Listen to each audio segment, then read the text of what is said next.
listening to station WNYA, time 8 p.m. Still no sign of an end to the JFK fuel operative strike.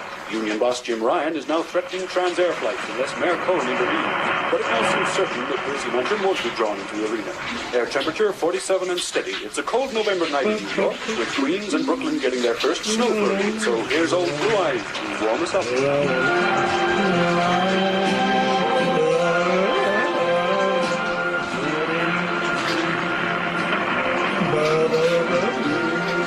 Strangers in the night, yes, mate. Heading monsters, wandering in the night.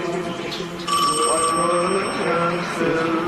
Okay, I'm coming. Before the night. Everett? Captain Everett, this is the hotel switchboard.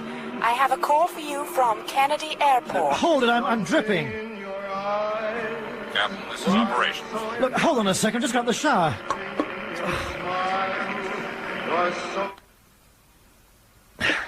Yes? Are you ready for your flight plan details, Captain? I'm trying to do three things at once here. Pencil. Okay, I've got one. Right, go ahead. Well, surprisingly, you've got a headwind component, so you've got a long flight time. Yeah. Flight level 330 to Gander, and then climbing to 370 for your oceanic crossing on track Victor. And then the usual airways routing. En route weather, not too good, Captain. Moderate to severe clear air turbulence for the first half of your oceanic, and a large area of thunderstorm cells from about 30 west. Charming. Terminal weather is not too good either. London, Heathrow, Gatwick and Manchester are all going in for a probability of thunderstorms with associated heavy rain. Winds gusting up to 35 knots. Prestwick's not much better either. Thanks a million. Pardon, Captain? Oh, nothing. What level are the tops of these thunderstorms at? 35,000. Great. You'll be above them if you get your oceanic clearance for flight level 370. And what are my chances of that? Well, I wouldn't like to place bets, Captain.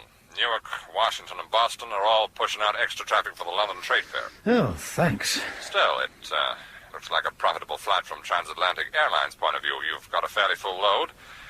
In fact, you are full. 352 passengers, 4,500 kilos of freight. Oh, goody. Well, it eases the monotony, Captain. Oh, yes, there is something else. We've still got a fuel delivery problem with this strike. You heard the news? Yeah, there was something on the radio just now, but I missed it.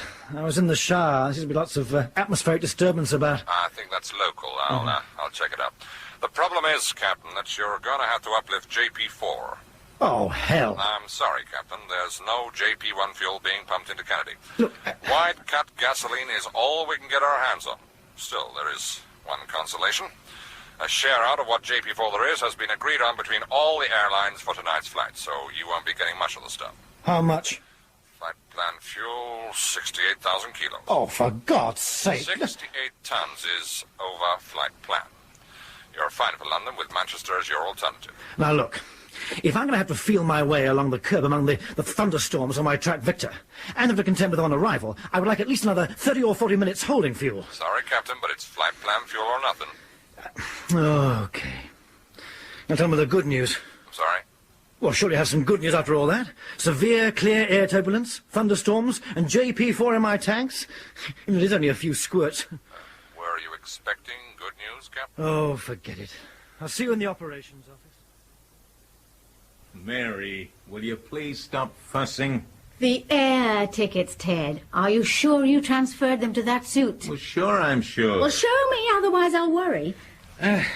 Look, honey, passports, tickets, travel checks, hotel reservation, £100 in English money. Oh, let me look at the money, Ted. Well, what is this? Don't you believe me? Oh, I'd just like to see what he looks like now. Well, there it is, all in different colors. They don't have 10 shilling notes anymore. You, didn't have to wait all this time for a trip home, honey. Oh, I didn't want to go without you. And you were always too busy. Anyway, I stopped thinking of it as home years ago. Hey, what do you suppose English girls go for now instead of nylons? Oh, I'll tell you one thing they don't go for. Something you've got now that you didn't have then. Money? Middle-aged spread, my sweet. Why, you little minx, come here. It's going to cost you. Oh, no, Ted, stop it! Getting old, am I? I didn't say that. Oh, Ted, put me down, you idiot. Joanna and Trevor will be here any minute. You're not so light yourself. Look, Ted, Joanna Think and I might shake the English reserve? They're not preserved. Nor am I. Excited? For the 1000th time, yes. Oh, that's them. Now stop assing about and put me down. Apologize. They'll hear us. Open it. Not like this, Ted. We must look ridiculous. Go on, you can reach the latch. Oh. Good evening, Miss... Oh. Are we interrupting something, Mr. Jackson? No, come in. Good evening, Joanna. Good evening, Mr. Jackson. Hello, Joanna, Trevor. All right, Ted. You've proved your point. Now put me down. Just proving something to Mary. Come in, you two. Thank you. To yourself, more like. Does he make a habit of that, Mrs. Jackson? Thank God, no. If you did, Mr. Jackson, I'd have to think about increasing your life insurance to protect your UK division. You'll be the one who need increased insurance if you didn't bring those exposition plans. Oh, you're not going to talk shop on the flight. 7 hours is not to be wasted, Mary. I've got everything. The plans, copies of the Ministry of Defence contracts for the Hotspur guidance system for your approval, and growth forecasts for the next 3 years. Don't worry, Mrs. Jackson. We'll plan your assault on Oxford Street and Bond Street. Well, if you people are ready, I'll give you a hand with your cases. We've got a taxi waiting. I tried to tell her if you're planning on buying a lot of clothes in I London... can't what's really the point of believe packing I'm all going this back. when she- But Trevor said you hadn't been home since you were married. 1947. I was a GI bride. Married the same week as Princess Elizabeth. Didn't you get terribly homesick? I've only been here a week and I can't wait to get back. I was ill with it the first year. Come on, you two. This is the era of women's lip. Grab a valise each.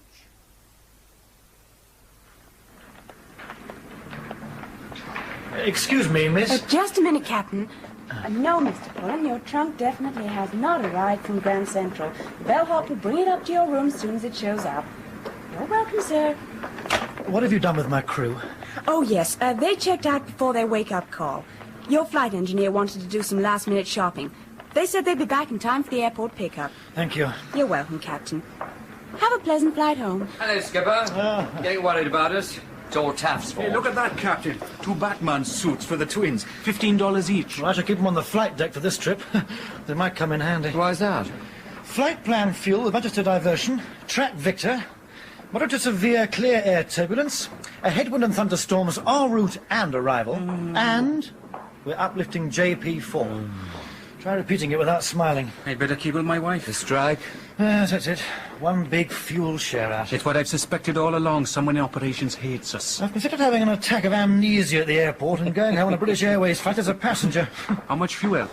68 tons. Well, that's okay. Oh, there's the airport coach.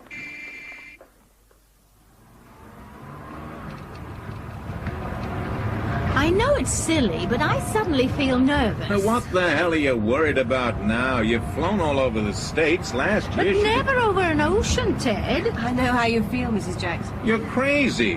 What's the difference between flying over land and over the sea? But the Atlantic is so wide. That Liverpool boat took us 10 days to get here. A crummy troop ship. It broke down about 6 times. And what happens if an aeroplane breaks down? Well, I've made the crossing 20 times now, Mrs. Jackson. You'll find those Transair Orion Jumbos are the most comfortable aircraft you've ever been in. We'll be upstairs in the first class section, with a spacious lounge and a bar behind the flight deck where you can stretch your legs. Thank you, Trevor. It's a pleasure, Mrs. Jackson. Oh, I wish you'd call me Mary. Both of you. Well, if Mr. Jackson doesn't mind. Anything to keep her happy.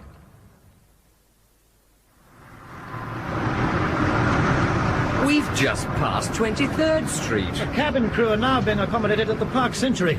It saves Transair 50 cents a night per head.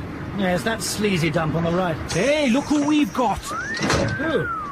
Oh, yes, the tall blonde. This year's Miss Transair. Don't get excited, Taft. We used to have her in the European division. She's a one-woman ice age. Yes, I know the type. Reserved for skippers.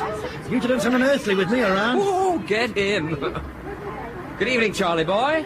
So they finally made you up to the lofty rank of cabin service officer. I applied over a year ago, Mr. Harmon.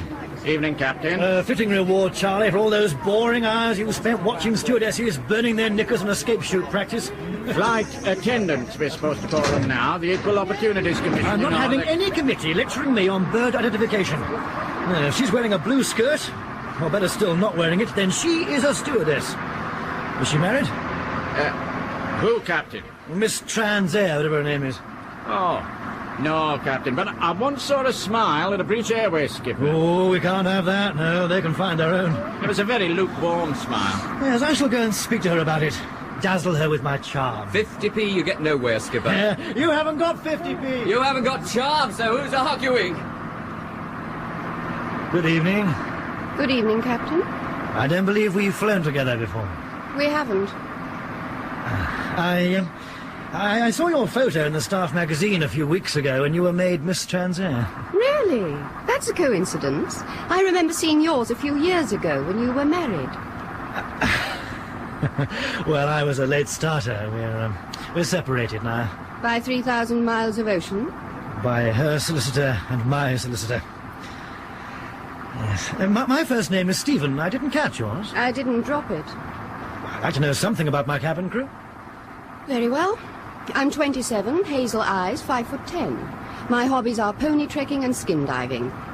And if you'd read the rest of the print under my picture, you would have seen that I never mix my social life with my job.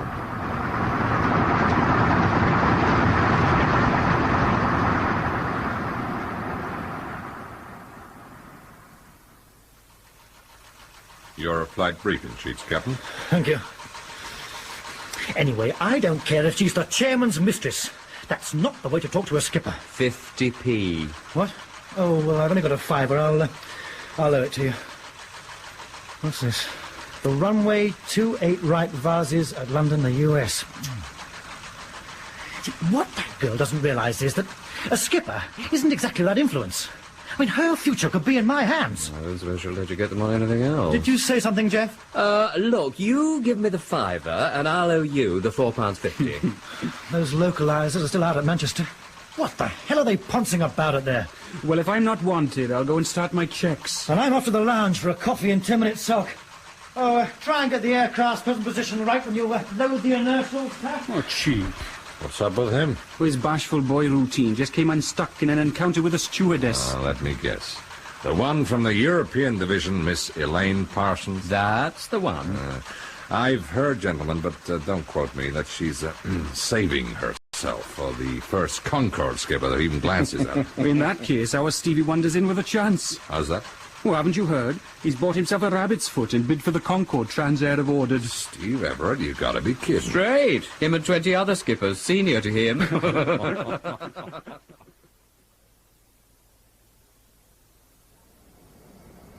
Cabin pre-taxi check complete, Charlie. All galley and cabin service equipment secured, toilet doors closed, door areas clear. All passengers secure. First class cabin pre-taxi check completed, all passengers secure. Okay, thank you, ladies.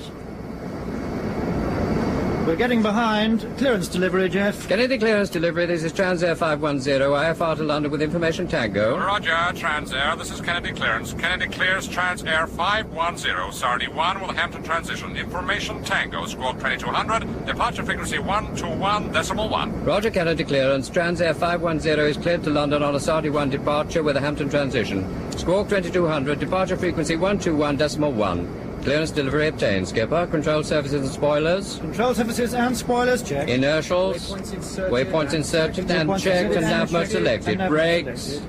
Both checked. Normal selected. All secured aft, Captain. Chocks and ground equipment. Chocks and ground equipment away. OK, ground. Chocks away on the hour on schedule. Steward's report received. OK, ground. We're now ready for a pushback. Thank you, Captain. I'll show you the ground lock on the port side. Have a good trip. Isn't that the Grenadier who likes to shove us backwards at Mark 1?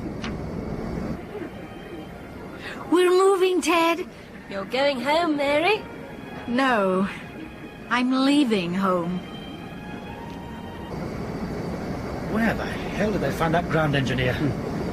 Oh, if that's the ground lock, Sonny, hold your torch on it so we can all see it. Good lad. OK, Jeff, we're on our own. Taxi clearance, please. Kennedy ground, this is Transair 510 requesting taxi. Roger, Transair 510. This is Kennedy ground control. You're clear to the holding point at 31 left. Clear on the right, Skipper. Clear left. I'm going off radio, Jeff, to talk to the customers. Good evening, ladies and gentlemen. This is Captain Everett. We're now making our way down to the holding point and will be taking off shortly. We're making a left-hand turn immediately after takeoff and flying up the coast towards Boston. Those of you on the left should have a good view of the lights of Long Island, and those on the right will have a glimpse of Manhattan. 68%, please, staff. Flaps, slats. Flaps, slats selected to take off 20 degrees. Engine reversers.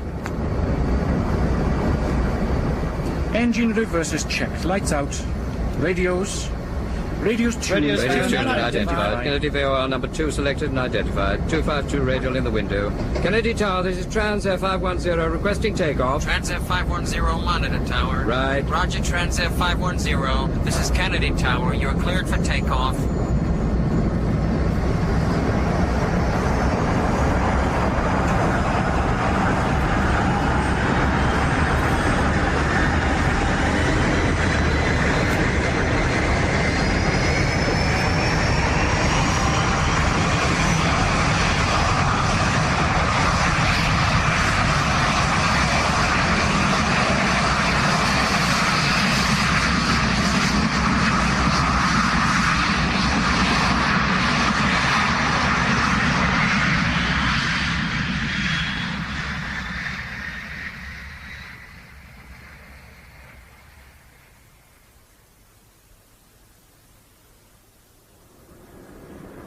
Miss, could we have some more coffee here, please? Yes, sir, I'm fetching some more. Oh, well, that was a better meal than last week. We'll have one evening in London when I'll take you all out of the best restaurant. Thank you, Ted. Bring that works manager you've hired, Trevor, and his wife. Coffee, sir. Ah, thank you. Oh, darling. Oh, I'm terribly sorry, sir. I'll get a cloth. No, it's okay. This'll do. Oh, I'm awfully sorry. If you let me have your jacket Don't worry, and it wasn't your fault. Oh, my dress! Seems we're hitting a few pockets. Oh, Mr. Walker, I'm sorry. I'll go and get something. Oh, it doesn't matter.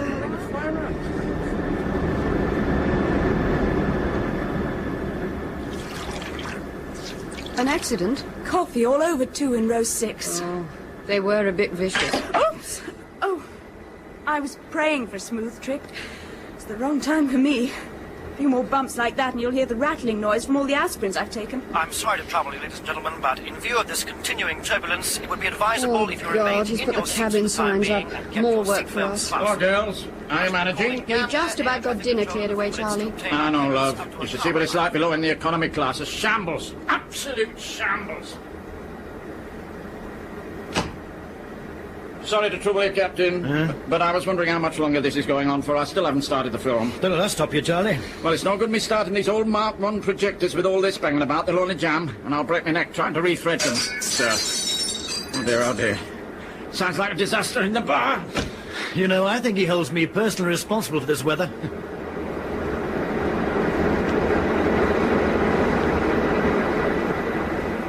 There. Are you sure that'll be all right now? Yes, it's fine. Don't worry, it wasn't your fault. Will it be like this all the way across? Oh, I hope not. Well, if you're sure it's all Yes, right. it's fine. Thank you.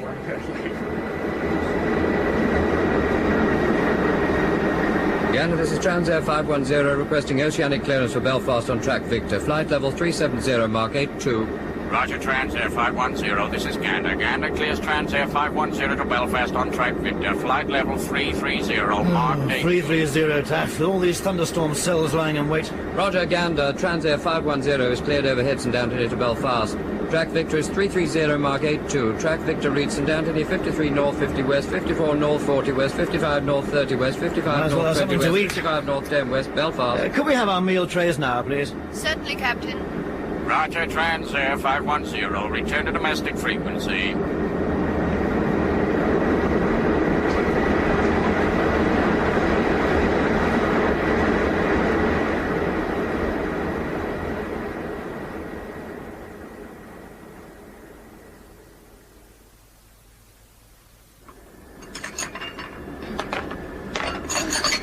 They've left most of it. Look.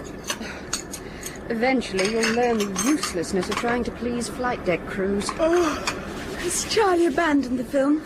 Yes, those stupid projectors.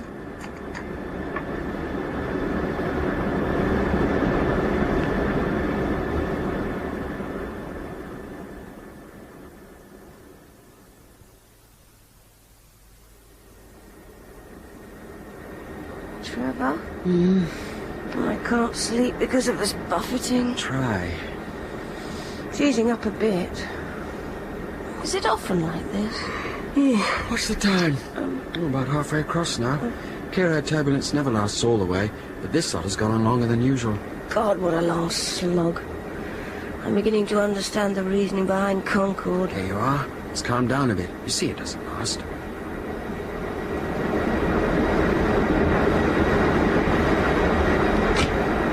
Sorry to trouble you again, Captain, but what are the chances of this lasting? I was hoping to start the film, otherwise they'll be wanting their money back. Bit late, isn't it? Well, we've taken the best part of 600 quid for headsets, and most of the passengers are awake. We'll be into some Q&M in 30 minutes. I'll keep the cabin signs on. Ah, thank you, Captain. I'm not doing it for you, old son.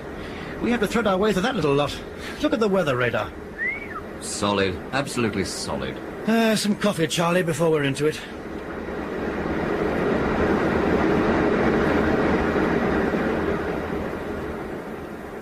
The Captain would like some coffee, please, ladies. Oh, is the buffeting over for good now, Charlie? Oh, I imagine so. Then we're resuming cabin services? No. Not just yet.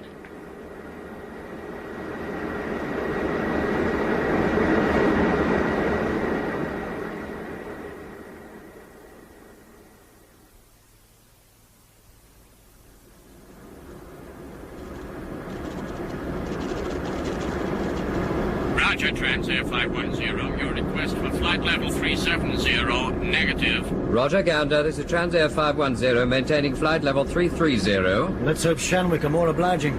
Yeah, if we're able to call them through this. This interference is getting worse. We've got no HF communication. Your coffee, gentlemen. Oh, my God. What's the matter? I just saw sparks jumping off the windscreen wipers. St. Elmo's fire. Running into an area of thunderstorms.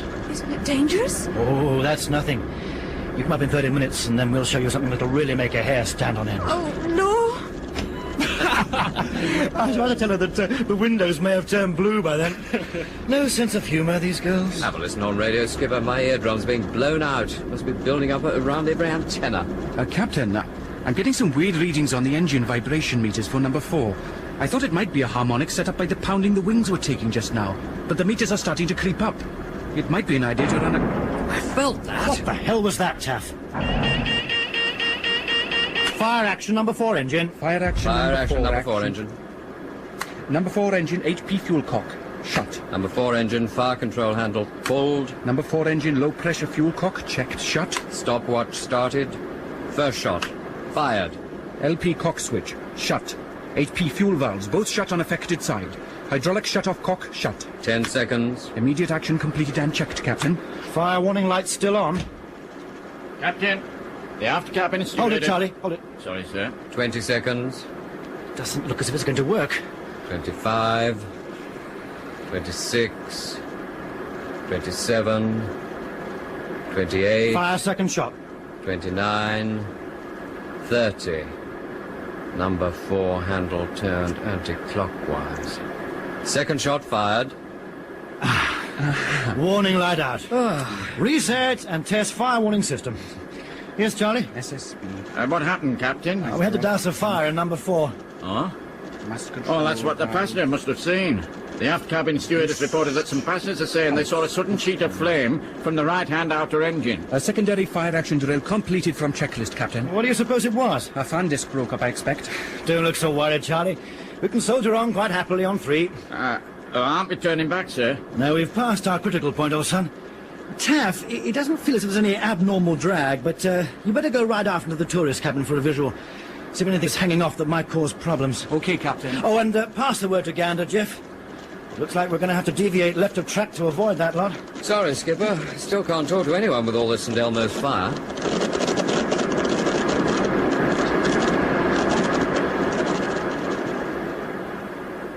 Have you noticed that the engines sound quieter? We thought you were asleep. Mr. Jackson's well away. It's probably a slight change in pressure that's affecting your ears. Hold your nose and blow. No. They're definitely quieter than they were. Oh, God, it's starting to get bumpy again. Shall I open my blind? You won't see anything. Look! Lightning! Look at it, Trevor. We must be be in the middle of a thunderstorm. Now, don't be silly, Joanna. They're flying around it. That's why the aircraft keeps backing. Well, what's happening, huh? Look at the lightning, Ted. Isn't it fantastic? You can see the clouds lighting up from inside. You've woken me up to look at lightning. You woke yourself with your disgusting snoring. I never snore. It's funny being so near to a thunderstorm and not being able to hear it. Have you ever seen it as bad as that before, Trevor? No. But doesn't lightning mess up their radio? That's what I was thinking.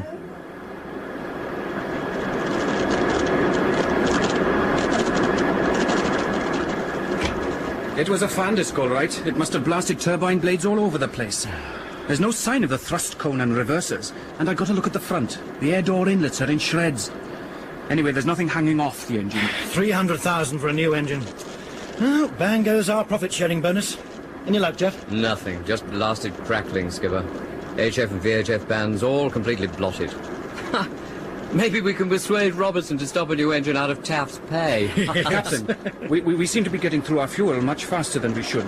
Did anyone look at the fuel gauges while I was gone?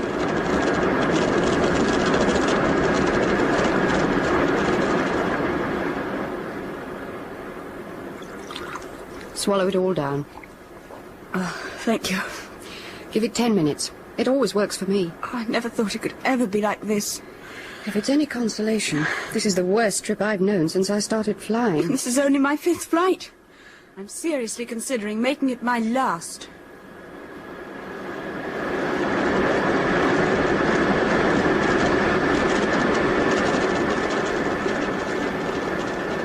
But you must have seen something, Taff. You must have been streaming off the wings to have lost that amount. It was some minutes after the engine break-up that I went aft. If the jettison chutes can dump 10 tons in 5 minutes, riddled wing tanks could easily lose that in half the time. How much flying time have we? Well, the totalizer shows... I said flying time. And you're going to have to make some very fast and very accurate calculations. I can tell you now, about 70 minutes, but I'll have to double-check. According to the flight guide, our nearest ocean station vessel is the Arctic Vigil weather ship, 400 miles to the north. And we're 700 miles from Shannon. 60 minutes fuel, Captain. Thank you, Taff. I suppose that removes the burden of having to make a decision. We ditch by the Arctic Vigil. Distress calls on all frequencies, Jeff. 121.5, 2182, 8364, and domestic.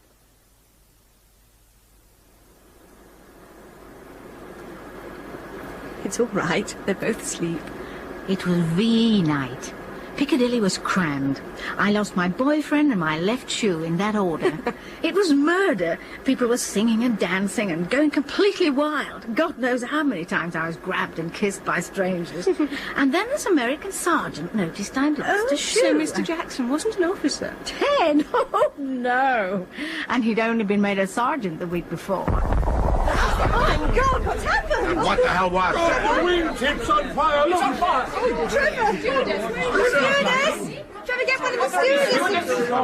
It's no good, everyone trying to call the stewardesses.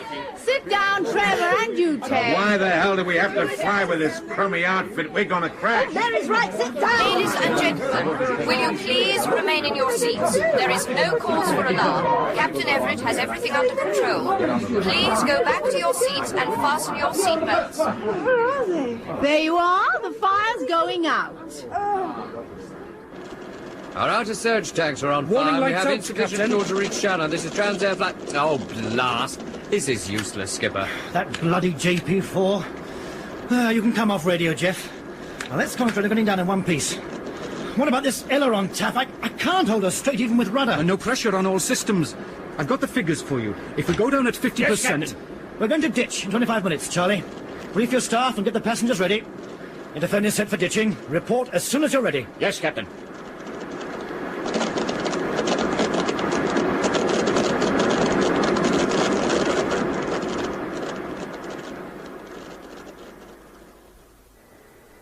You're all absolutely clear about your duties. Yes, Good, good. Watch carefully for those able-bodied passengers who remain calm when the captain makes his announcement, and get them to help with the life rafts and to assist the elderly into their life jackets. Understood?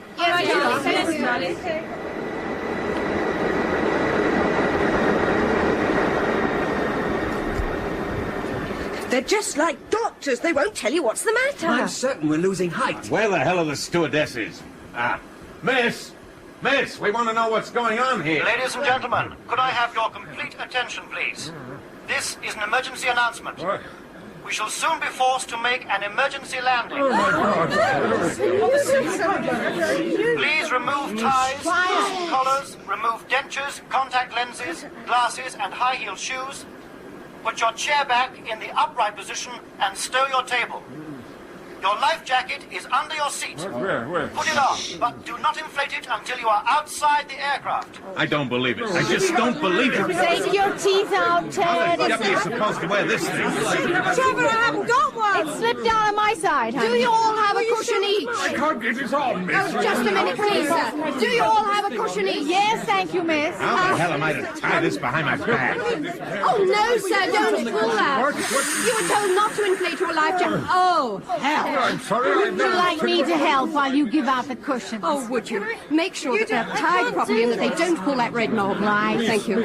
Sir, would you help with the life raft? Sure, what'll I do? Well, I'll be back in a minute.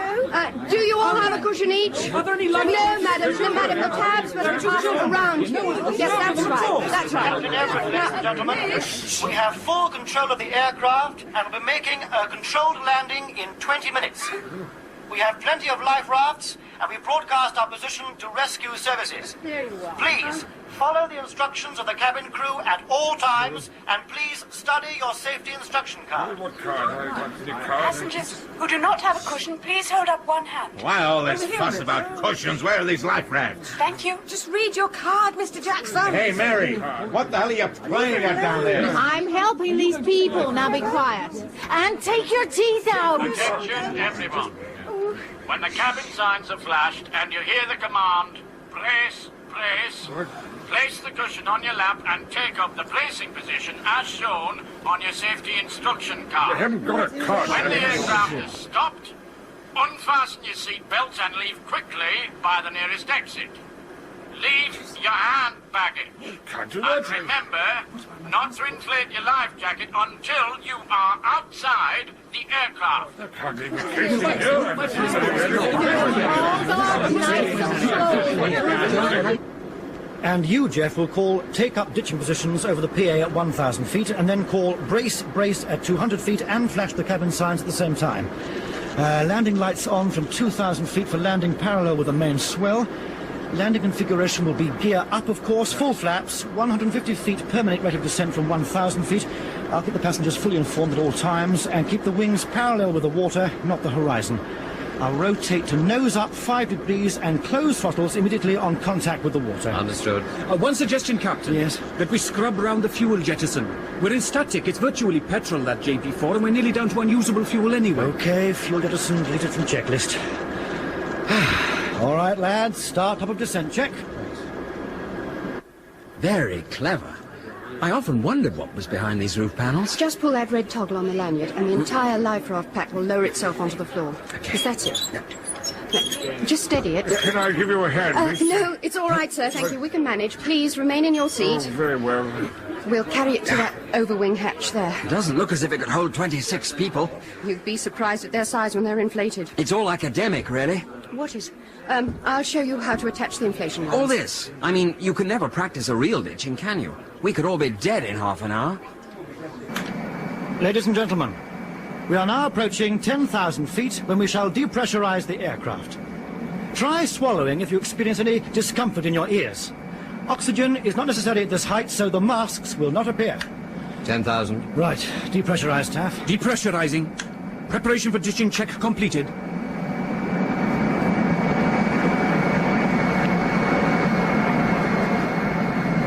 All first-class galley switches off. Emergency water containers filled. Loose equipment stowed in toilets. 9,000 feet. All first-class life rafts in position. Survival packs removed. Flaps, slats. Flaps, slats selected to take off 20 degrees. First-class cabin survival beacons and first aid kits collected and secured. Aft cabin. All passengers secure. Cabin preparation complete. Forward galley. Everything stowed, Charlie. All services off. Steward's report. Cabin preparation complete, Captain. We've just passed 5,000 feet, ladies and gentlemen, and everything is going smoothly. Hold my hand, Ted. Sure, honey. You haven't taken your teeth out. Approach check completed, Captain. Looks like these bloody storms go all the way down. Soon find out, old son. Trevor! All cabin crew to ditching stations. Something to tell your grandchildren. It's your kindness that I'll always remember. Don't say anything. Landing lamps. Landing lamps on. Bloody hell. Hey, what's the matter with the radar? Hell, look at that water. Yes, I have looked. Worrying about the radar takes my mind off it. 1,500 feet. Cabin fully depressurized and resealed for buoyancy. Ditching check complete. 1,000 feet, Jeff. This is the first officer. Take up ditching positions. Oh, my God. Level, Jeff. Level, that's it. 180 knots. Parallel with the swell. Now hold it there. 4 seconds between the crests. 150. 6 seconds between crests. We'll time them across the lights when we're lower. 500 feet. 140 knots. 3, 4, 5. Brace! Brace! Right down, Ted. Get your head right into the cushion. 5 seconds, Jeff. Start rolling. Port down. 2, 3. Level, level. Starboard down. 2, 3. Keep it like that, Jeff. You're in perfect phase. God, what the hell are they doing? Trying to keep the wings parallel to the waves. Now shut up. 100 feet. You're out of phase. No, no, no. Come on, level. They aren't regular. Start again. That's it. Why don't they get it over with? That's fine. Now keep it like that. Can't. I'm getting out of phase. Next crest. Steady. Steady.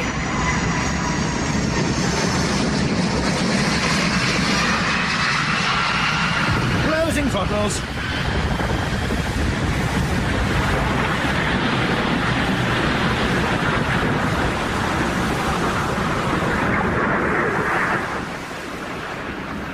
HP cocks shut.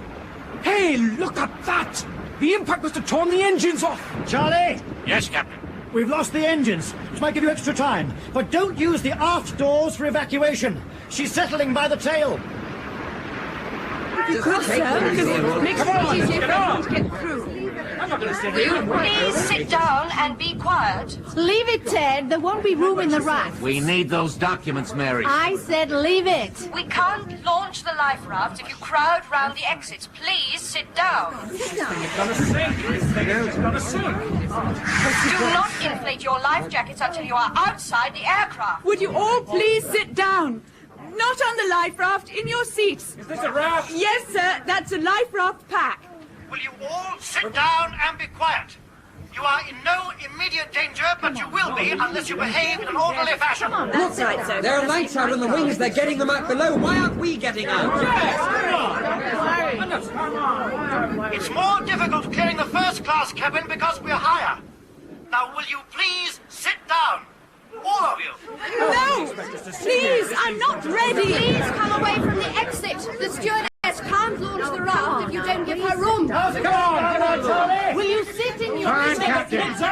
I came up because it sounded below like you needed more help. Oh, we'll manage. Sit You want to get below again? Come on, get the kids out of You here. told us to inflate your life jackets till you're outside the aircraft. Have you seen my galley stewardess, Captain, Miss Caroline Moore? No. Has she launched the raft? Yes, but I don't know what Oh, give her a hand with this one. Look, you hold the lanyard. You ready? First class. When you're ready, Captain, I'll count the rows out a few at a time.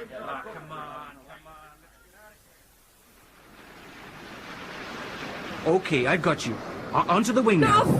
No, you won't. It's only a couple of feet. You can jump that. That's it. We're loading raft 9 now, Mr. Davis. Do you need the spotlight on you? Just for a minute, Charlie. Thanks. All right, now sit down and wriggle forward on your bottom. Never mind your dress. Can't I stay on the wing? I want to stay on the wing. Grab her, Charlie. Where's Trevor? I want Trevor. Now, come on, love. Just let yourself slide forward so I can get up into the raft. Nice and warm inside. Just like little igloos. Trevor, where is he? You're holding up the others. Now get into the raft before I kick you in.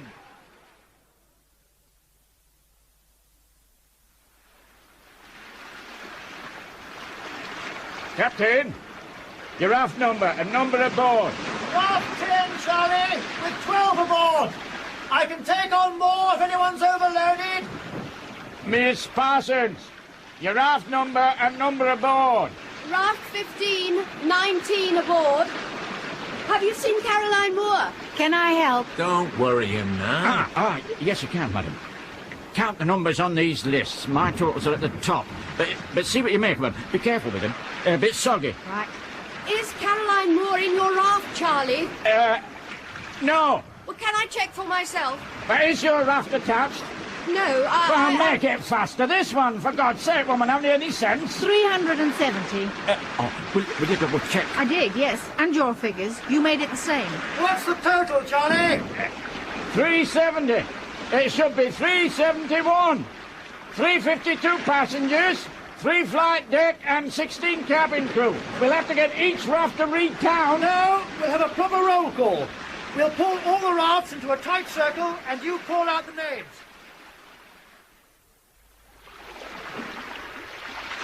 Steward Michael Littleton. Here, commanding raft 5. Stewardess Caroline Moore. Stewardess Caroline Moore.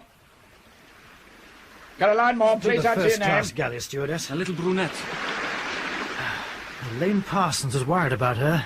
Caroline Moore, missing, Captain. Captain, can we have a light over here, please? Raft 15. What's the matter? Stewardess commanding our raft just climbed onto the wing. Tall, blonde girl. Elaine Parsons is in 15. Stupid bitch has gone back into the cabin. Charlie, give me the spotlight. Right, sir. Let's get it. Miss Parsons! You're to return to your raft immediately! Miss Parsons! Do you want me to go after her, Skipper? No, I better do it. You'll be too polite.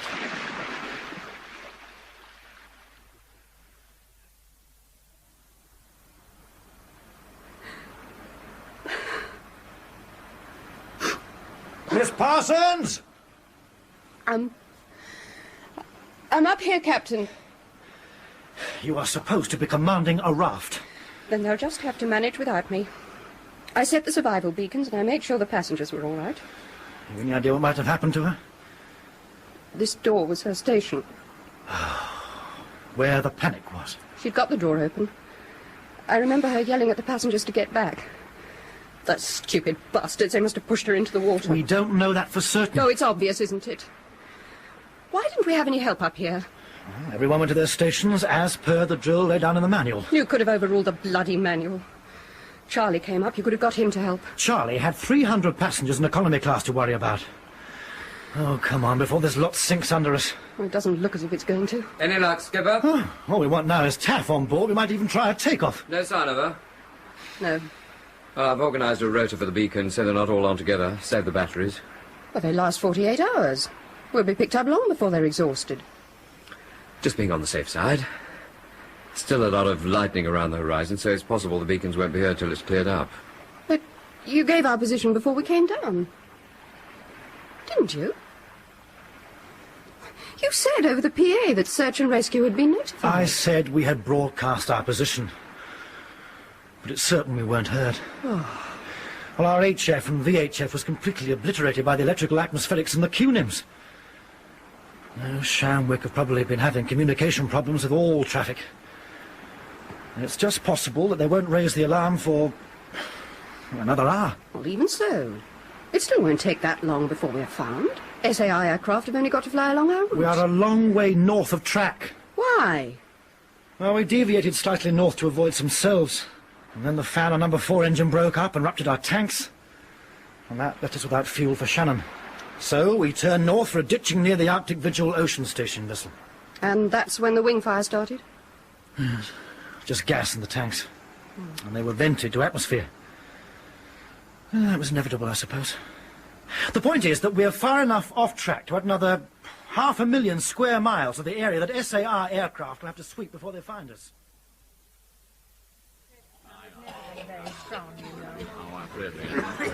Shouldn't it be light now? What are you doing, Ted? Now, how do you unzip this? I want to take a look outside. Leave it, Mr. Jackson, otherwise we'll lose heat. I've been seasick for 2 hours. I need some air. Look at that, will you? Thick fog. Does anyone require more blankets? Oh, could I have another one, please? One here, please, Captain.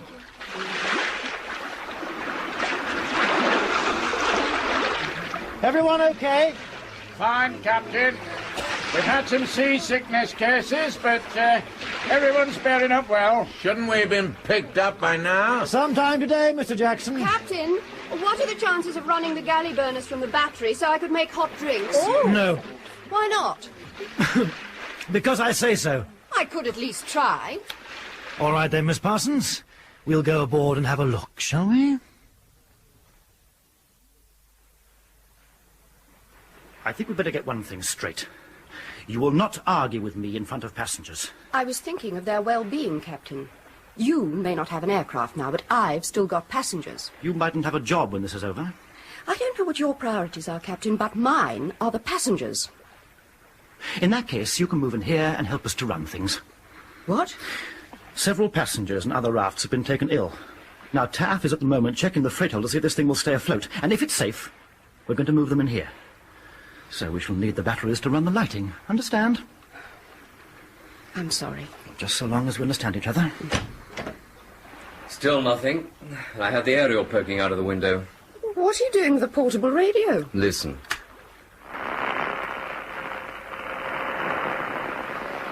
It's like that across all wave bands. Nothing but noise. And something's messing up the radar. And what about the aircraft's radio? Just the same. We've got 10 survival beacons attached to the rafts, all squawking their heads off on 243 megahertz, and I can just about pick them up at 20 yards. It doesn't make sense. No electrical storm would cause that kind of interference unless we're right in the middle of one, which we're not. The only thing I can think of, and even that doesn't make sense, is that someone's operating an extremely powerful wideband jammer within a few miles of us. If the DF was working, we'd know for certain.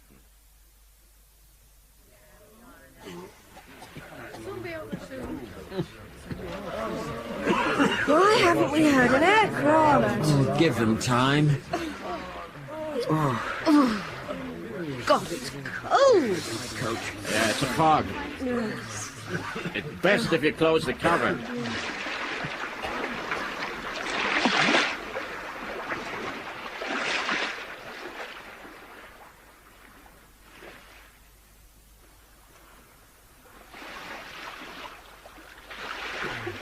Odd how the swell is virtually gone. Okay, Taff. We'll start moving the sick into the aircraft. We'll keep them near the exits and have the 2 spare rafts standing by at all times. Hey, did you hear that?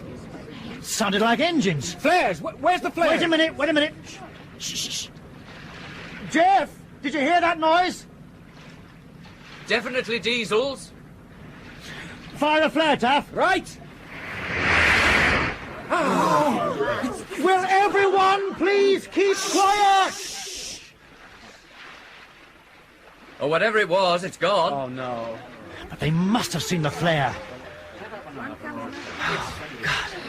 God. Okay, fire another. Right, Joe. There she is!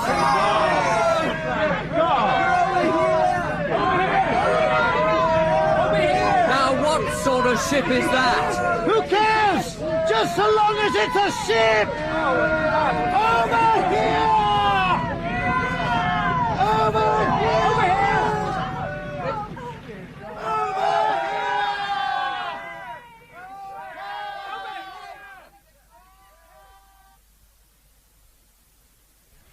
Six, 67, 68, and stand your good space. Otherwise I'll lose count. 69, 70. Anyone not counted twice or not counted? It was warmer in the life rafts. Why the hell are they keeping us on deck? Give them time, Mr. Jackson. 370, Captain. Thank you, Charlie. They're all in good shape, but there's 2 women beginning to feel the effect of this wind. How much longer do you reckon they're going to keep us stuck here? Well, if you know any Russian, you can ask this one coming down from the bridge. He looks like the captain. What do you make of those aerial arrays, Mr. Jackson? Good morning, ladies and gentlemen. Morning, sir. Welcome to my ship. Yeah. I am Captain Cameron. I presume the 4 rings means that you're the captain of the aircraft. Captain Stephen Everett of Transatlantic Airways. We'd like to thank you for picking us up, Captain. Most grateful. I am extremely sorry that you have been kept waiting, but my men have been busy arranging your quarters. We had to clear out our entire sea deck to make room for you. That is why we have so much deck cargo. Have you, finished your count, Captain? Yes, everyone is present. You speak good English. Please, keep your passengers as they are in manageable groups. My men will show them to their quarters. Come on, we'll get you down. No, one group at a time, please. Trevor, memorize everything you can about those antennae. You do the same, Mary. What for? Just do it. Captain Everett, would you accompany me to my cabin, please?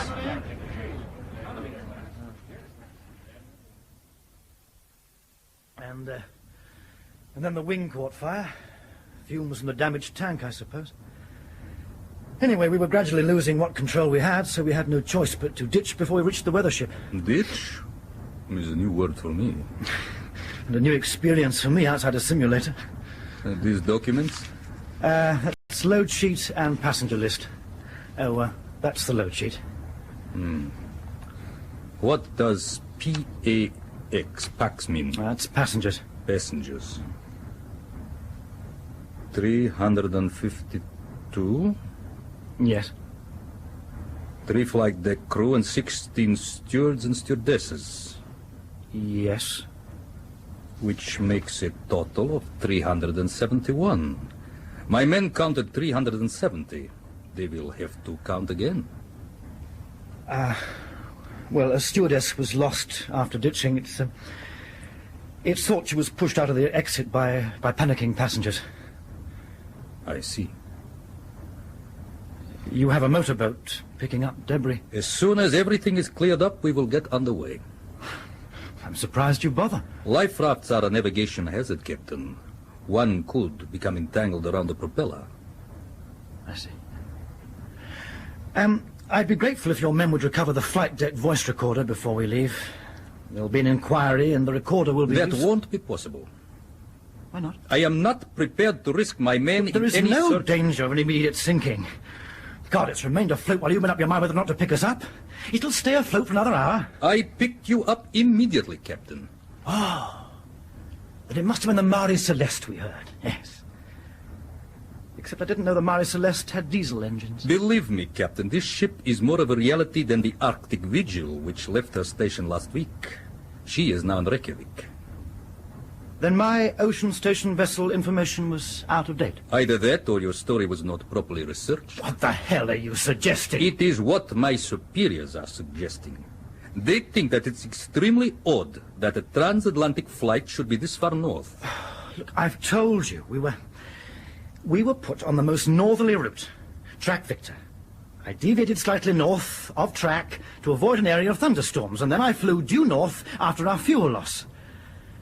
Well, if you recover the voice recorder, you'll hear for yourself. Captain Everett, whatever it is that you're so anxious to prove to me does not matter. But the suspicions you have aroused most certainly do. No idea what you're talking about. This is a peaceful oceanographic survey ship, one of several operated by my country. But your country and the United States always seem to think that we have a military purpose. Oh, my superiors naturally have to suspect the worst first. That you were diverted specially to investigate the whereabouts... All the stupid things I've ever heard. Well, you're crazy. Do you honestly think that an airline, my airline, any airline, would risk nearly 400 people to take a look at a ship? What risk was there in diverting a few hundred kilometers north, Captain? You have the range. Isn't it so that the DC-10s, the 747s, and Orions can fly Los Angeles to London in one hop? Yes. Nearly 1/3 of the way around the world. Look, we took off from New York with flight plan fuel. Just enough for London with Manchester diversion. 68 tons of fuel, that's half our total capacity. We didn't have the fuel they're messing about. Look, it's all there on the load sheet. Fin tank fuel, wing tank fuel, taxi fuel. Well, add it up if you don't believe me. No airline fills their tanks to the brim if it's not necessary. There's no point in burning fuel to hump fuel about that won't be needed. It is not a question of me believing you, Captain. Look, mate, I don't know how you operate, but my government does not use scheduled flights for espionage. They have no control over us. Really, Captain? Yes. Well, that seems at odds with this information I've just received. Last year, your government purchased Transatlantic Airways. Yes, well, we were in financial trouble. Socialism to the rescue of capitalism, eh, Captain? Your government have also provided the cash for the Concorde you are taking delivery of next year. Am I correct? So what? So it would seem that your government have considerable influence over your company. There's no point in arguing with you. Despite all this talk of closer friendship these days, you still have all the old suspicions and prejudices. Not me, Captain. I am a scientist. But I can well understand the feelings of my superiors when I read you the names on your passenger list. You have an American on board, Edward Jackson, the head of international company involved in military electronics. For heaven's sake. Plus Trevor Deacon, managing director of his British company, the sort of man who would know what to look for if this was a certain type of ship. I think you're mad. I think you're absolutely raving. Cautious, Captain Everett, which is more than I can say for you. You were the one who risked the life of your passengers, not me. I only hope that the failure of your mission will not lead to an inquiry. If you choose not to believe a word of what I've told you, that there's nothing I can do. But I'll tell you this much, Captain. As the skipper of an airliner, I was the one who was in charge. Not some commissar in an office thousands of miles away. Now, you may understand the English language, but there's one hell of a lot that you don't know about the English. The decision to pick you up was mine and mine alone. I was ordered not to. What? Well, I'm sorry, but... well, you didn't say. We will both be in trouble, Captain. In 20 hours, you will be transferred to a merchant ship and taken to Iceland. We've got this entire deck for ourselves, Captain. Now, I suggest that you, Mr. Davies, and Mr. Harmon have this cabin. Right. I'm spreading all the passengers and cabin crew between the remaining cabins and the main gallery, and the ship's crew are sending down mattresses. Fine. Will we be here long, do you think, sir? Main gallery? What's that? Well, it's some sort of hold, I think, sir. How many in there? Well, best part of 250. As soon as we've sorted ourselves out, I'll rig up a partition or something from spare blankets. But they'll freeze in a hold. Oh, but it's heated, Captain. A hold? Oh, yes. How long will we be on this ship, Captain? Oh, 20 hours, Charlie. Where are Mr. Harmon and Mr. Davies? Oh, they're helping with the passenger arrangements in the main gallery. Yes, well, it's pretty chaotic in there. I ought to be getting back. Very long now.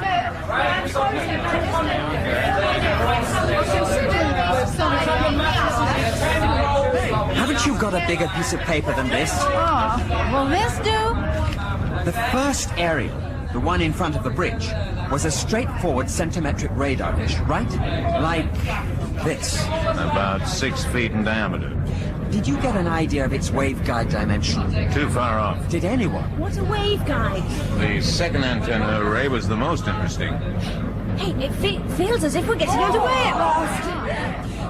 The dish was pointing straight up. And my guess is that it's for satellite tracking, either communication or navigation. It seems as if the captain's in one hell of a hurry all of a sudden. It felt as if we'd hit something. Rammed is a better word.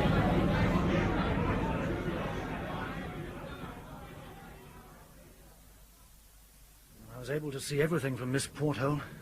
They hoisted the motorboat aboard once it had cleared all the floating debris. You picked up everything? Yes, everything.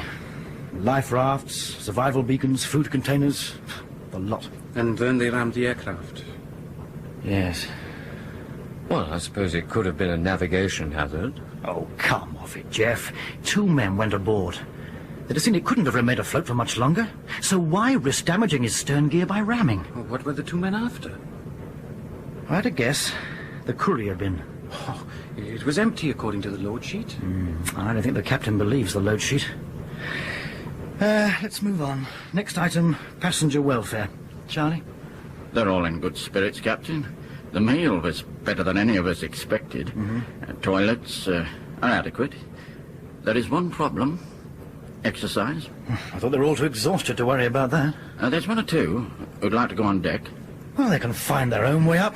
My God, we can't wet nurse Have all... you tried going on deck, Captain? No, why? You can't. All the hatches to this deck level A lot. The passenger told me. I didn't believe him at first, so I went round myself. And he was right. Every hatch is sealed. They were only unlocked when the crew came through with the meal trolleys. Well, I suppose it's reasonable that they don't want hundreds of people wandering all over their ship. Was there any explanation from the members of crew, Charlie? They only appeared when the food was brought through. I spoke to them, but they didn't answer. Probably don't understand English. Either that, or they've been ordered not to speak. Or both. One thing's been worrying me since the ramming. Kamarov told me he'd been in touch with the RAF and had told them about the rescue. So? We've heard no search aircraft. Right. Now, it's possible they're still sweeping the ocean along Track Victor. And we couldn't transmit because static was blocking RHF.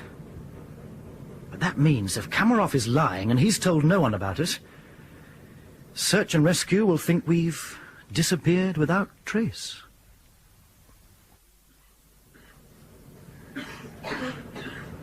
Trevor. Is Joanna asleep? Just about. So's Mary. I think everyone is. I've been thinking about this hold, or whatever it is we're in. You're right. It doesn't make sense. Listen. What? Air conditioning. Who ever heard of an air-conditioned hold? Refrigerated ships. This isn't a meat ship. We've agreed on that. I'm beginning to think that you were right in the first place. Those antenna arrays. The delay in picking us up so they could empty this hold and put the equipment under cover on the deck. It all adds up. I've got friends in the Pentagon who'd give their right arms to be on this ship. They can have my mattress any day. But they wouldn't learn much shut down here. If we're being transferred to a ship at 10 tomorrow, we've less than 12 hours to find out as much as we can. If we're transferred. What do you mean? It's obvious. Put yourself in their position. Would you hand us over? Well, that's a crazy notion. Yes. I suppose it is. Just crossed my mind when you were talking.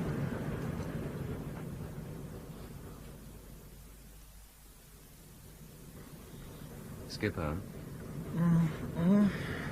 Daylight. Sun came out for a few minutes just now. I was able to get our bearings. We're still heading due north. What does it matter? Hey, Taff, wake up. Hey, what's the nationality of this ship that Kamarov is supposed to be meeting? He didn't say. I forgot to ask him. Does it matter? No, I was just wondering what merchant ships operate this far north. We must be making 1 degree every 4 hours at this speed. Yes. Anyone for tea? Oh, you lovely girl. All right, you needn't get excited. I won't make a habit of it. That's what I call a welcome sight. Is that tea? It was sent in on a trolley. Ah, a that's 50-gallon urn, by the look of it. Oh, no milk, love. Just lemon.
Captain, you'll have to do something about arranging for some of the passengers to go up on deck.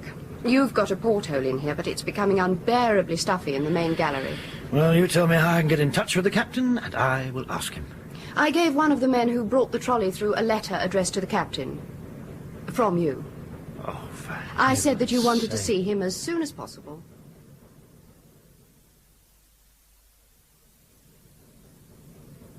Come in, Captain Everett. You wish to see me? Yes, My surgeon tells me that your passengers are all well. Yes, I would The like... food is satisfactory? Yes, it's fine. My cook is in a great turmoil over the additional catering. Yes, I'm sure. Captain, it would be appreciated if you'd allow passengers on deck for some fresh air. No, Captain. Well, naturally, only a few at a time would... I said no, Captain. Why not? The surgeon has advised that they remain in the warm after their ordeal. They were warm and dry in the life rafts. They're insulated... The outside air temperature's 15 degrees below freezing. If I were to allow them up from below, they'd catch chills. Unlike you, Captain, I have their well-being at heart. I'm talking about some able-bodied men and women who'd like to get a breath of fresh air. Well, you could lend them some great coats. I am sorry, Captain, but it is not only question of the cold. We have a certain amount of high-voltage scientific equipment on deck. It would not be safe to allow anyone up from below. Captain Kamarov, what exactly is this ship? I have already told you, an oceanographic survey ship. Then why is it festooned with complicated aerial systems? Until our program was interrupted, we were using towed sonar instrument packages to map the ocean floor. The aerials are for tracking satellites to enable us to fix our position to within a few meters. Accurate navigation is essential for oceanographic survey work, just as it is for transatlantic flying. The name of this ship is the Novi Mir, which in English means the New World, the world beneath the waves. Now, if you will excuse me, I have work to do. The coxswain will escort you back to your quarters.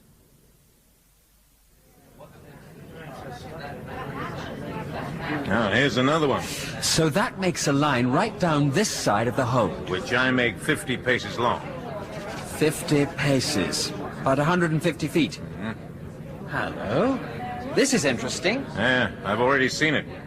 It looks as if this entire floor section is some sort of elevator. You better add it to the sketch. Curious and curiouser.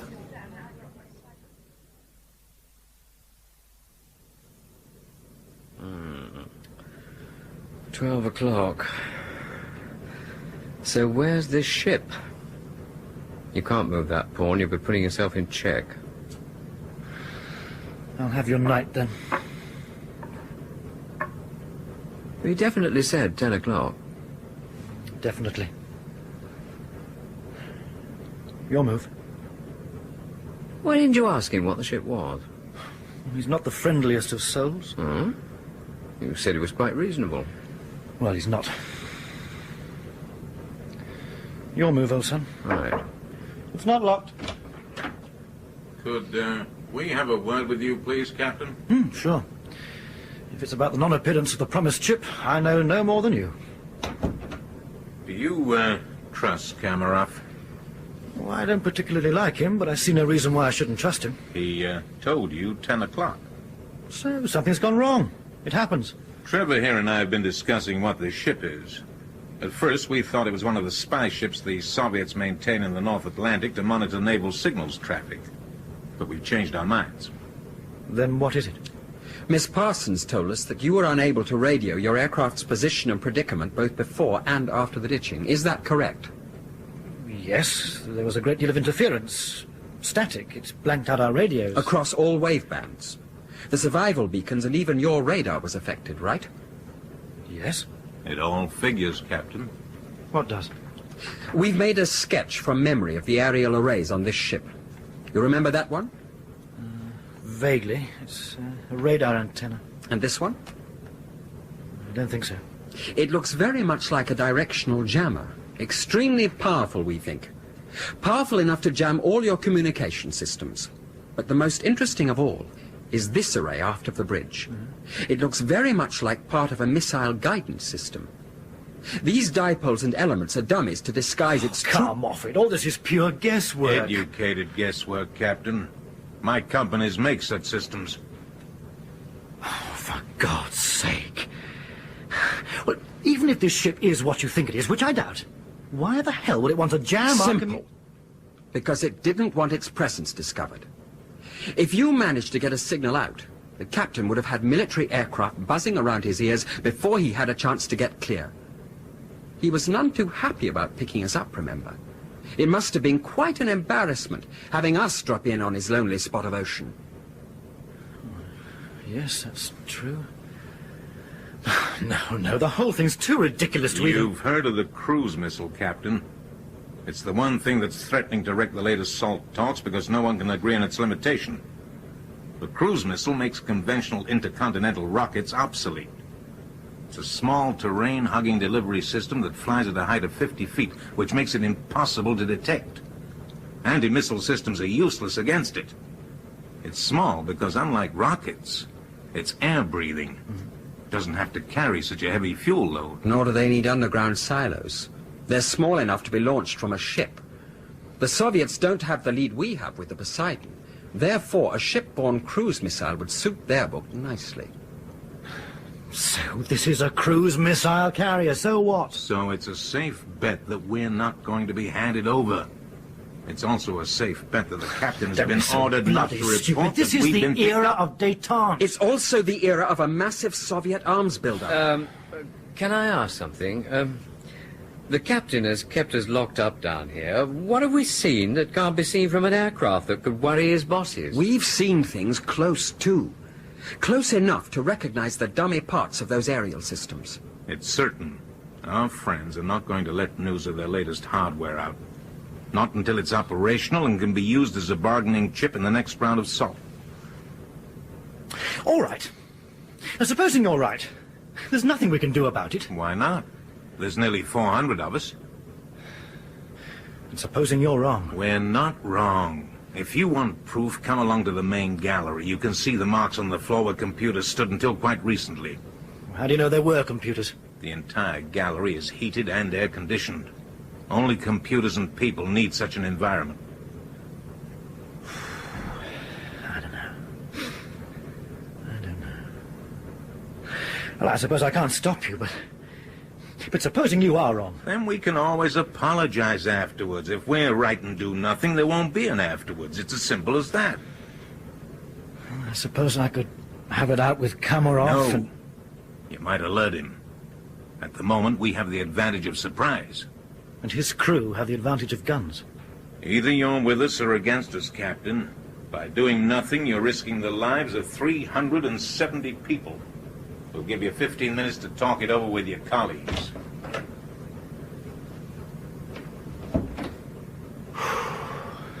Bloody hell. And what are you two staring at? I think they're right. Crazy, but right. You haven't had much to say for yourself, Taff? No, it's your decision, Captain. Oh, no. If a decision's going to be made, then it's going to be all three of us together. I'm not carrying this one alone. No way. On one condition. No one gets hurt. That's our intention. But there's no guarantee. There is one small problem. Elaine Parsons might not agree. Won't she take orders from you? Oh, not that one. Anyway, I have no right to give orders. All we can do is ask her. Okay, then. Let's have her in and ask her.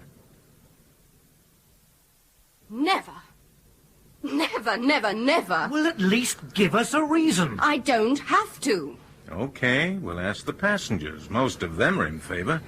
I expect there's a woman amongst them who'd be willing. It's not fair to expect any woman to do it. We can at least ask them. Well, it won't work. There's always half a dozen who remain in the companionway while the others push in the trolleys. Now, believe me, honey, Russian sailors are no different from other sailors the world over. Don't underestimate yourself. If anyone could pull them in, you could.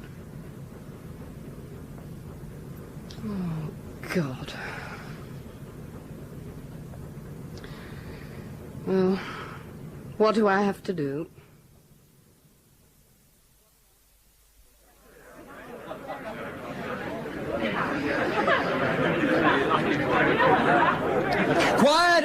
man, please! Trolleys at the end of the companionway. Stand by! Oh, will you leave me alone? I was adjusting your bunny tail. I'll adjust something of yours in a minute, with my knee. Show us your equity card. Oh, shut up. Everyone start singing. Now!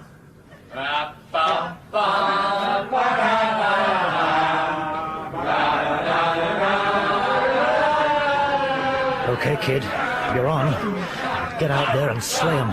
Oh, God.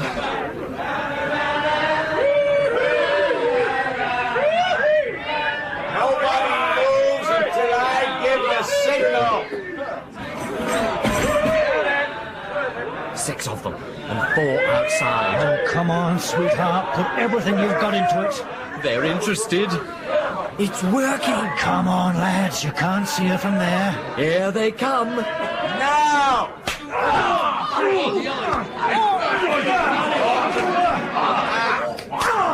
Their guns! Get their guns! Okay, right. That's it! Good! Now tie them up! Captain Everett! Yes? There's less guns than we thought. You'll have to manage with one for your engine room squad. Right! We're going to need at least 2 on the bridge.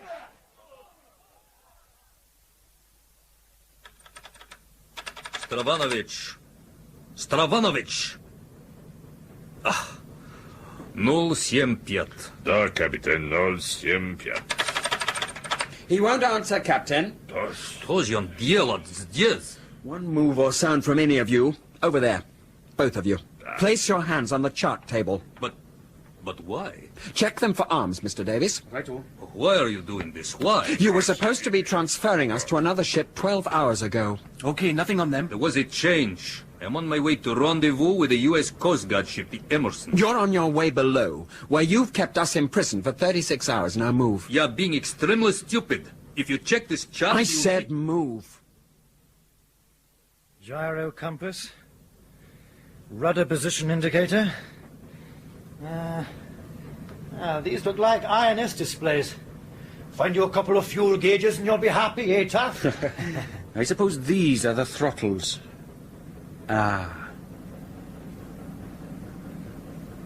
Looks like we're in business. Jeff, leave that communication equipment alone.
Malone. We'll do as Jackson suggests and maintain radio silence until we're a day steaming from this area. We don't want Russian warships getting a fix in us. Oh, it'll take me a day to figure this lot out anyway. What do you make of this chart, Captain? Look, there's an English name marked in pencil. Emerson. See? The only English name I'm interested in on that chart, old son, is Boston. Let's have a course and 95% power.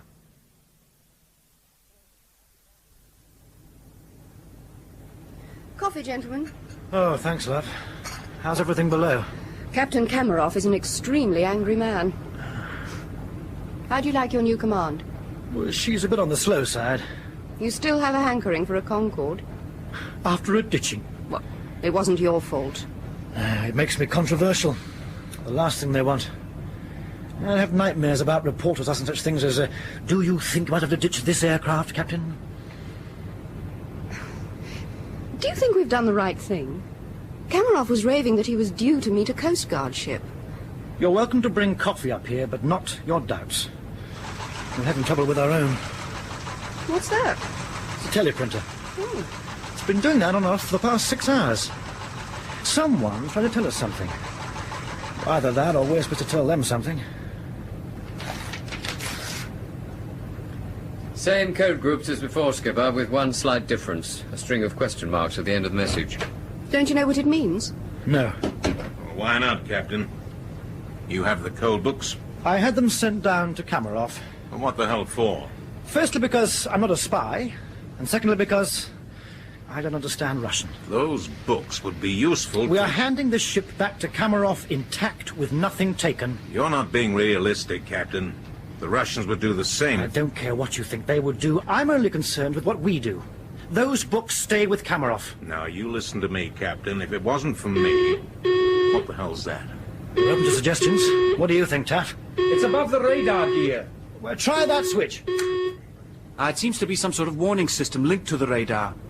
Yes, Captain, there's something approaching us. Too small and too fast for a ship. And too slow for an aircraft.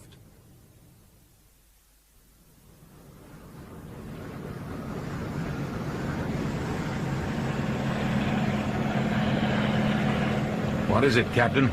Well, the only Russian helicopter I've ever seen was at the Paris Air Show. I think it's a Kamov 26. Eh? Well, I've got a small boy who's dotty about helicopters. He's better and He's flashing lights at us. Recognition signal, I suppose. I wonder how far he is from his ship. He seems to be losing interest. Yeah, he's probably going off to fetch his mates. Right. They know where we are now, so there's no point in maintaining radio silence. See who you can raise from the ship to ship, Jeff. This is the Nova Mir, position 63 degrees 10 north, 22 degrees west. We have the passengers and crew of Transatlantic Airways Flight 510 on board. Is anyone receiving me? Over. This is the Nova Mir with the passengers and crew of Transatlantic Airways Flight 510 on board, safe and well. Position is 63 degrees on 0 north. Well, I've never seen any reason to tell anyone. Emerson. Do you want How a old position is he? repeat? 7. Over. My mother looks after him when I'm Yes. away. The father was an officer then. He's a skipper now. Emerson. And does he know? Oh, yes. Yes, But he I didn't see. want to. Anyway, it doesn't matter Yes, now. I'll tell him. It was a long time ago. Well, all of us are like that. Yes, I'll tell him. Perhaps not. Right. Elaine, Yes. Righto. I was wondering if, when all this is over, if Skipper, you... I've contacted someone, the U.S. Coast Guard ship Emerson. Emerson? That's the name that's marked on the chart. What did they say? That they've been hanging around 66 north for this ship to show up. Oh, bloody hell. Our nearest ship is an Icelandic gunboat, which is on her way to pick us up and take us to Reykjavik. Emerson. Well, what's the matter? Isn't that good news?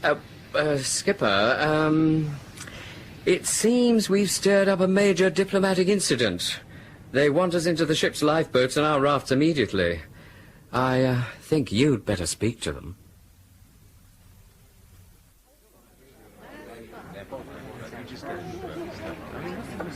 That's enough in that boat, Charlie. Okay, lower away. All life rafts inflated and launched, Captain. Okay, Taff. Start loading your passengers. Mr. Jackson, I'll have that envelope, please. What's the matter, Captain? That envelope, please. Now, wait a minute. These sketches are... I know what they are. Will you give them to Captain Kamarov, please? Otherwise, you'll be left behind. Now, you listen to me, Everett. I mean it, Mr. Jackson. Here. Thank you, Mr. Jackson. Are you ready, Skipper? You better have these guns back, Captain. I'm sorry about what's happened. I have lost count of the times you've said that. No amount of apologies will change what has happened. But if only you had said something. I did. You chose not to believe me. You didn't tell me. I was not given the chance. What will happen to you? I don't know. What about you? We're waiting, Skipper. Well, goodbye, Captain.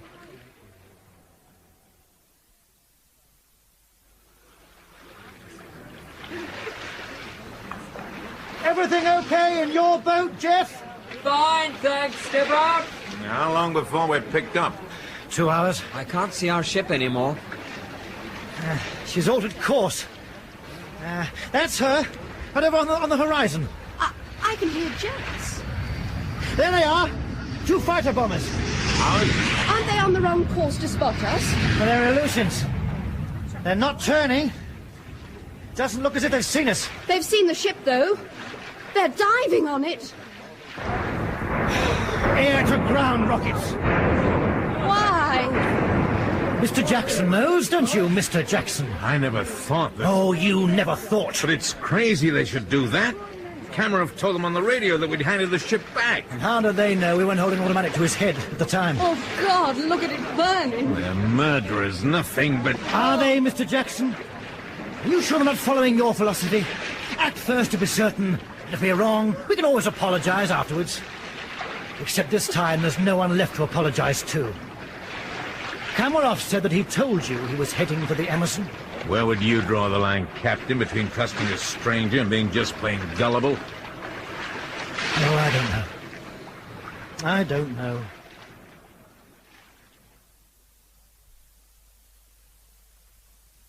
Is there anything you wish to add?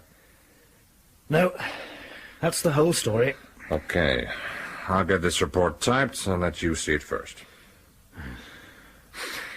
Well, what happens now? Well, we've taken over this entire hotel. You'll all spend the night here. I've arranged for a flight to London for tomorrow. Sounds like another load of journalists flying in. Reykjavik's now crawling with them. Still, you should have a quiet night. The Icelandic authorities have been very helpful. This hotel is under tight security. It was good of you to come out.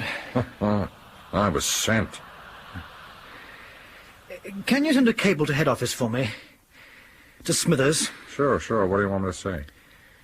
That I'm resigning.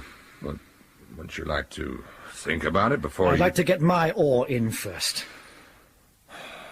Okay. I'll send it in the morning. Smithers won't wait till morning to get shot of me. Yeah, well, you get yourself a good night's sleep first, huh? Captain Everett? Stephen? Who is it? It's me. Elaine. It's not locked, sweetheart. Come in. Ooh. My mother warned me about girls who visit men's hotel rooms in the night. Now, you try anything and I'll scream. You're drinking. Oh, why should I worry about the 8-hour rule? I won't be flying tomorrow, or ever again. The operations manager asked me to give you this telegram. He thought it might be important. They beat me to it. What? Oh, nothing, my sweet. Nothing. Something's been worrying me.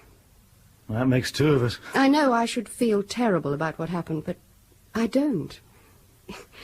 It seems that somehow it was all a dream, that it never really happened. Have you got a mole just above your navel? How much have you had? Well, have you? Well, yes. Then it happened. Aren't you going to open your telegram? Oh, what's the point? I think I know what's in it. I'm sorry. None of it was your fault. The passengers have got up a petition It saying doesn't that matter now. I've got enough saved to open a model aeroplane shop. Richard would like that. Richard? My little boy. Are you, by any chance... I once resolved never to marry a pilot. Too many of my friends have to sit at home while their husbands are off on 16-day trips.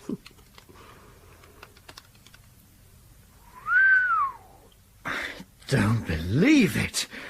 Show me. Subject to findings of inquiry into loss of TA 510, you will be required to commence Concorde training upon your return. Smithers. What's the matter? I don't believe it. Isn't that what you wanted? Well, I don't know now, not after what you just said about not marrying a pilot.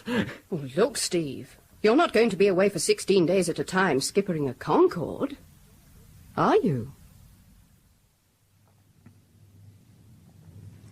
In Jumbo by James Follett, Captain Everett was played by Nigel Lambert, Elaine by Eva Haddon, Harmon by Leslie Heritage and Charlie by Hayden Jones. The stewardess was Deborah Page, Ted, Alan Tilvan, Mary, Jean England and Trevor, John Levitt, with Rosalind Adams as Joanna, Trader Faulkner as Komarov